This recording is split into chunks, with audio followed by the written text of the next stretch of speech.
It's Monday, November 27th, and time for your Barbados Today morning news update. Thanks for joining us. I'm Fernella Wedderburn. The Juvenile Liaison Scheme is reporting an increase in the number of young female offenders, and Sergeant Hallam Jemmott says those females are now committing offences which were normally associated with young males. He made the revelation on the current affairs program, The People's Business, on the topic, the changing face of crime.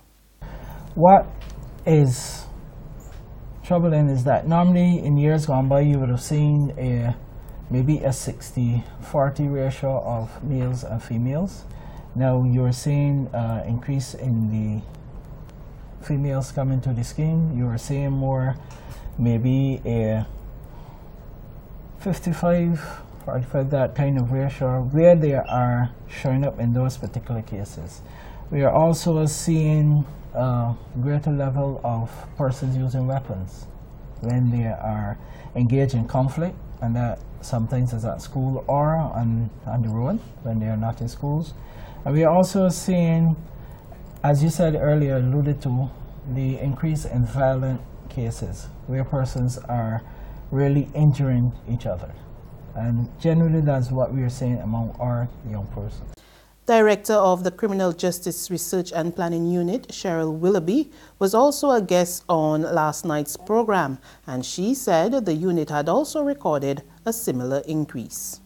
Prior to 10 years ago, girls were 4 times as likely as boys to become involved in violent crimes. Now our research is showing us that they are now 2 times as likely to become involved in violent crimes.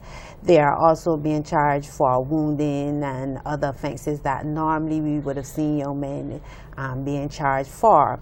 Also, what our research is showing us is that there are some changes to drug use in Barbados, whereby we would have seen marijuana being the drug of choice among our youth. We are now seeing quite a few young people now admitting to being addicted to crack cocaine. So with these changes, obviously you're going to get some level of balance. You asked the question as to what we can attribute these problems to, and our research is showing us that the family is critical to the overall state of what is happening in Barbados. Our research is showing us that the breakdown in the family, the breakdown in the value systems, as well as some of the cultural penetration into Barbados is contributing to the high level of crime that we are seeing among our youth. Excellence in citizenship must be the aim of all Barbadians, and it must also begin with the elders. So says Reverend Dr. Winston Clark as he delivered the sermon at the annual Independence Church service at the Lloyd Erskine Sandiford Center yesterday. Making reference to violence taking place in the community and schools, Reverend Clark made it clear that residents needed to protect the country's legacy. The legacy of the Barbadian people is not one of crime. It is not one where we embrace the deteriorating practices of foreign subcultures. Neither is it one where our school children introduce violence as a means of challenge to each other or in their pursuit to resolve differences. It is one which exhibits neighborly care, one which knows how to solve differences through meaningful dialogue and strategic, intelligent, and logical means of communication. One where value for each other's life is not replaced by the bullet or knife. And one where we as a people have come to an understanding that the use of expletives as a part of communication does nothing to make our communication any more effective. Excellence in citizenship, then, must be the aim of all Barbadians, but must begin with the elders. A 46-year-old St. Michael man will appear in the District A Magistrates Court today on a string of drug-related offences. Ted Roy Henderson Glenfield Gittings of Military Road, Bushall, was arrested on Saturday after lawmen found a quantity of drugs and apparatus while executing a search warrant at his home.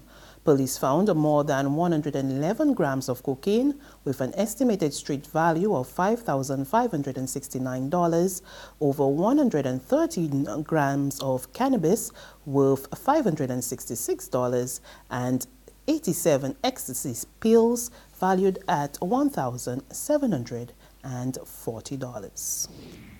In other news, an early warning for the management team at the Queen Elizabeth Hospital to shape up or ship out. Solutions Barbados, one of the island's newest political parties, warns that if elected in the upcoming elections, management will have to overhaul the hospital's operations or risk losing their contracts. At a rally to mark the second anniversary of Solutions Barbados at the weekend, party leader Grenville Phillips bemoaned the poor operation at the island's hospital, insisting it was unacceptable. I recently had to visit the Queen Elizabeth Hospital regularly, and clearly it needs better management. Anyone who visits the Queen Elizabeth Hospital can clearly see that.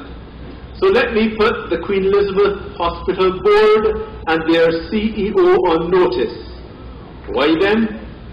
The board should instruct the Chief Executive Officer to implement the ISO 9000 Quality Management Standard, or the CEO should recommend to the board that they should implement the ISO 9001 Quality Management Standard. So I'm speaking tonight to the board and the Chief Executive Officer of the Queen Elizabeth Hospital.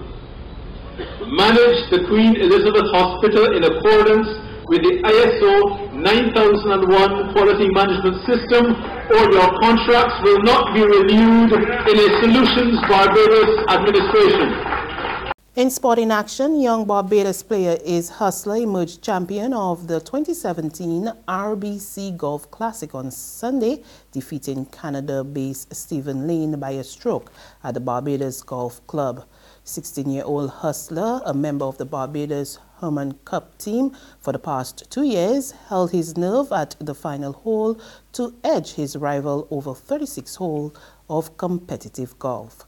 13-year-old Emily Odwin also emerged the women's champion. She beat her rival Alyssa Innes Gittings by 2 strokes in a close battle. There's regional and international news after this short break.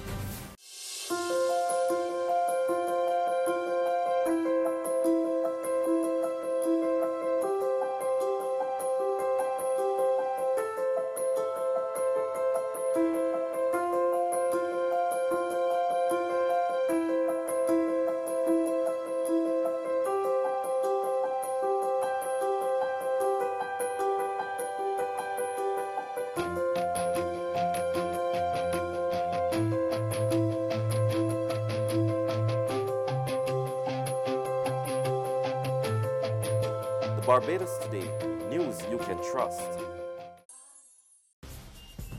In news from our regional neighbors, Dominica's Prime Minister Roosevelt Skerrit is reporting that government continues to meet its financial commitments despite the ravages of Hurricane Maria 2 months ago.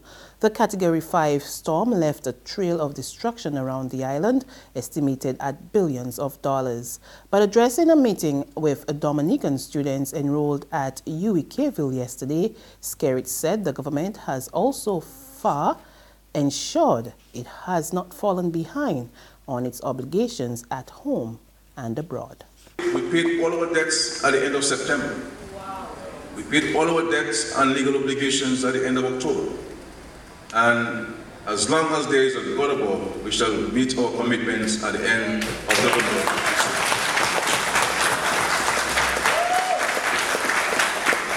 Some people, because of the circumstance, may say, well, Skerrit must be a madman to be doing that, while we need the resources. But we have to demonstrate prudence and responsibility. And we have to honor our legal obligations until we can negotiate different terms of those legal obligations. And I can say to you that this action by the government is resonating positively among our partners and donors, because they recognize that we are serious about our country and rebuilding efforts. And further afield in Bali, some 24,000 residents have been evacuated as volcanic eruptions on the Indonesia resort continue. 2 eruptions in the last week. The latest one, very strong, goes all the way up to 13,000 feet, which of course is where planes fly, which is why we've had disruption in travel. We've had cancellations, we've had diversions, we've had upwards of 2,000 people at the airport there stranded and waiting for help. The reason the airplanes can't fly through this, we can fly through a lot of things, right? But ash in particular is very dangerous to aircraft, because as that plume goes up, it has basically volcanic ash, and it also has components that can clog up the area here, and that can result in some significant problems with the engine. The magma cools, and then it cakes on the combustor then, and you got big-time problems. And sometimes you can't see the plume of smoke. The particulates are so small that the radar on the aircraft can't even pick it up. So we'll watch this closely. The radar depicting some shower and thunderstorm activity. That will likely cause problems right at the surface as the ash comes down. In fact, we have reports that ash is falling as far away as the island just to the east. So we'll see if we get the big eruption, but for now, we'll continue to monitor the airspace there, which remains quite dangerous. And that's news, but for the very latest, visit our website, www.barbadistoday.bb. Also, subscribe to our e-paper, email updates, and like us on Facebook. We're also on Izumi Media in bus terminals or screenplay at supermarkets and gas stations near you, as well as Mix 96.9 FM. I'm Fernella Wedderburn. Good morning.